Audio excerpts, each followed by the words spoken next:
Well, Buddy and I are out here today taking a look at the old Bantam cable backhoe on an old World War II 1942 GMC U.S. Army 6x6. I think the military designation for this was a CCKW 353. And this poor bugger's seen better days. And early war versions of this had the wood steering wheel, as you can see here, and unfortunately this one's kind of rotted away. But there were a lot of really cool little extras that the early war ones had that the late war ones didn't, such as that, and the wood steering wheel. I see GMC's logo here, the clearance lamps up at the top. That over here on the 1945 model, there's a lot of differences. The bumpers are a little shortened. No GMC logo. No clearance lamps. No wood steering wheel. They just did away with a lot of those little extras. And I'll do another video later on this truck and the crane on it. Oh, hey, Kitty. So you came out here to join us this morning. But today I just wanted to talk about this one, the 1942. And of course here it has the cable winch. Pretty heavy duty winch. A lot of cool redundancy to this truck. Of course they had the old straight 6. I think these are both free. Take quite a bit of work to get them going again. They've been rebuilt several times.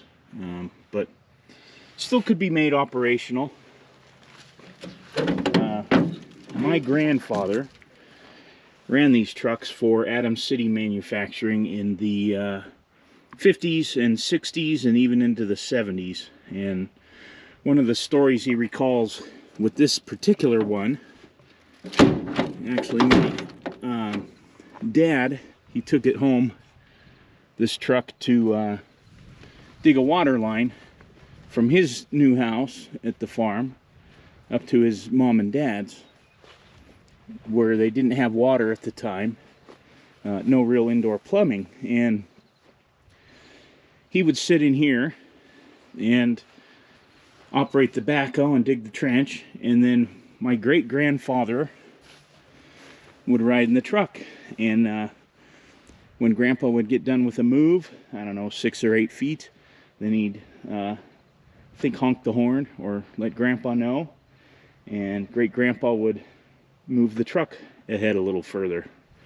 And there's a funny story with that. Of course, you open this hatch up, so you got your radiator here,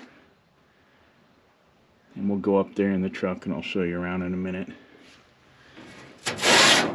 The funny story is that they were digging that water line, and my dad was a young kid, probably 6 or 7 years old, and he got down in that trench. Yeah, this is the late 50s, early 60s, well before OSHA and well before people really thought about it. But he got stuck in that trench, and it was over a quarter mile away to the great-grandparents' place, and he had to walk all the way to the end until he finally got to where Grandpa and great-grandpa were digging, and they were able to kind of pull him out of the hole. But kind of a funny story that fortunately ended well, of course.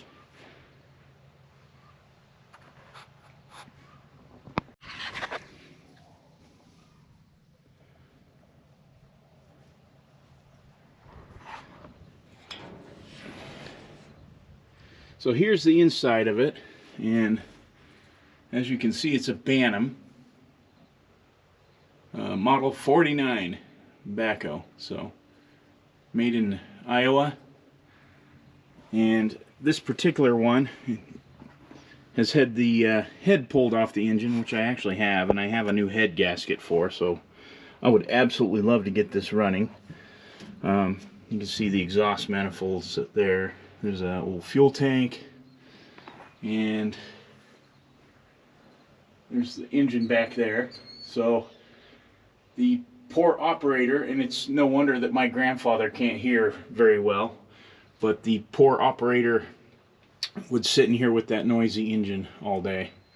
And there's a crank start on the front of that engine, so you can start it that way. And then they also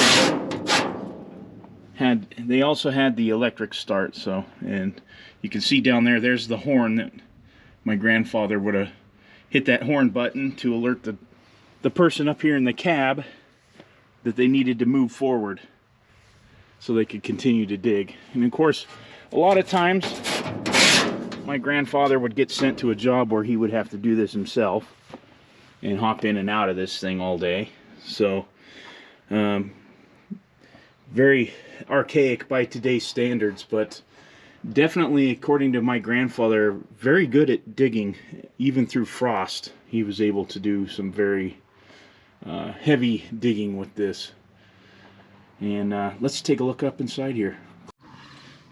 So here's a view from the operator's seat of this cable backhoe.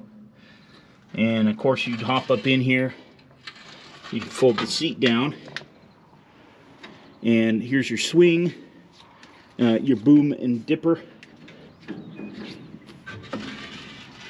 There's a brake cable, clutch brake. Here's the drums and reels back here. And then directly behind the operator, there's your choke, starter, throttle controls, horn switch, and all of that. And these had a 4-cylinder gasoline engine. So you can see back here. I had it kind of covered up. I need to come back out here and dump some more Marvel Mystery Oil in it. But you can see the contraption that was literally inches away from the operator. These cable drums and everything, literally right behind the operator. And even my grandfather has a very interesting story about when he was working with a drag line up in Alaska, and a 2-inch pin busted in half, came through the cab and popped a hole straight through his shoulder, and he was laid up for months. He did fully recover, but to this day he still has that hole in his shoulder from that. You can see down here, there's the turntable gear and the rollers, your clutches.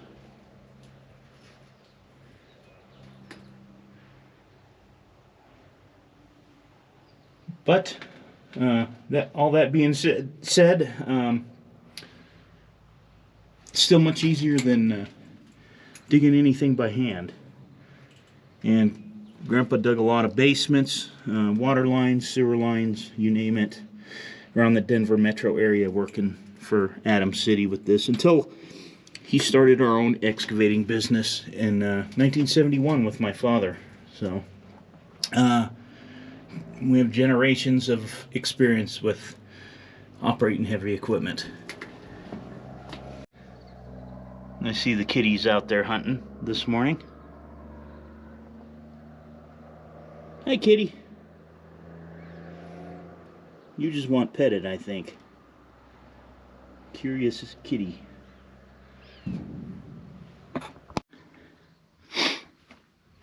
It's very sad that this, as well as a lot of things from this era, went through that.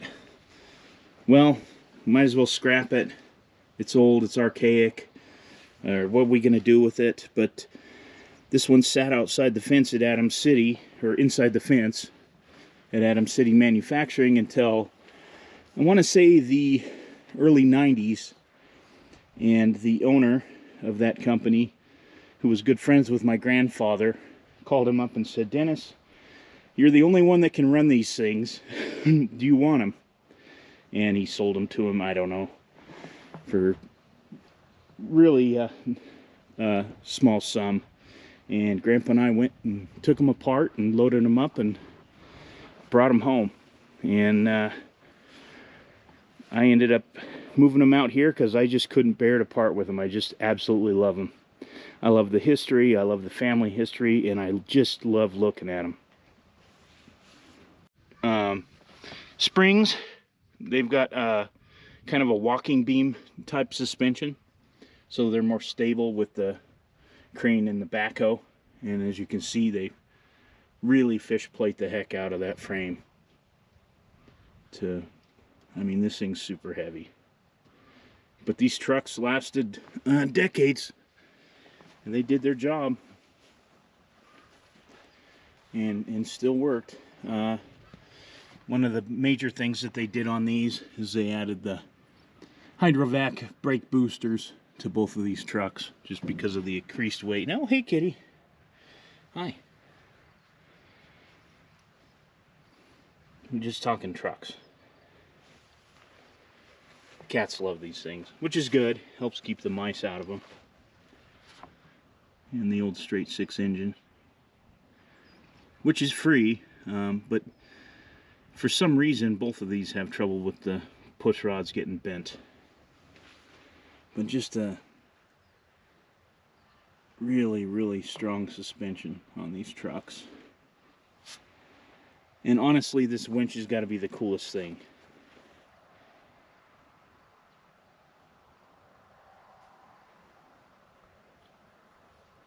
You can see some of the old army green paint. I'm sure there was plenty of these trucks after the war that could be put to use in the farms and industry building the country.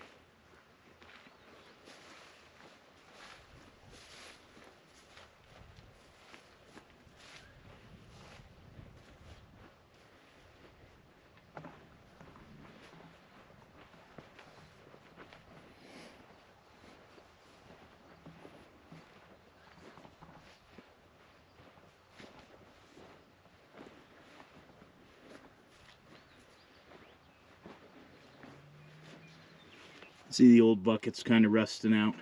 I've got a couple other different sized ones out back that came with the machine,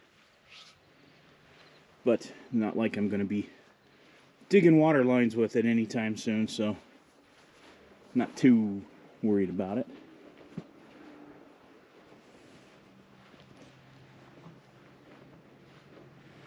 See the cats up there driving.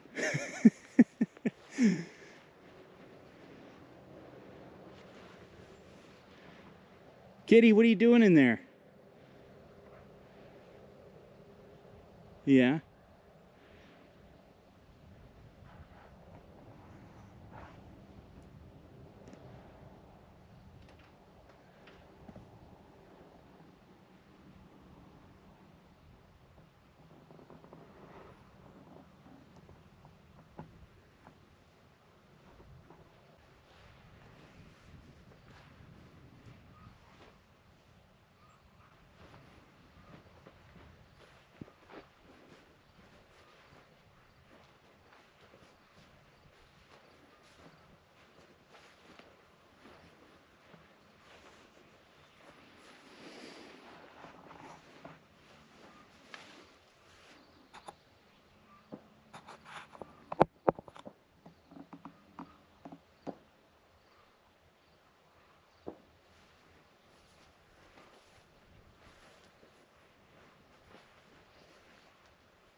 Here's the other bucket for that backhoe. This is a homemade job, so kind of cool. I think the one that's on is a 24-inch, and I think this is a 18.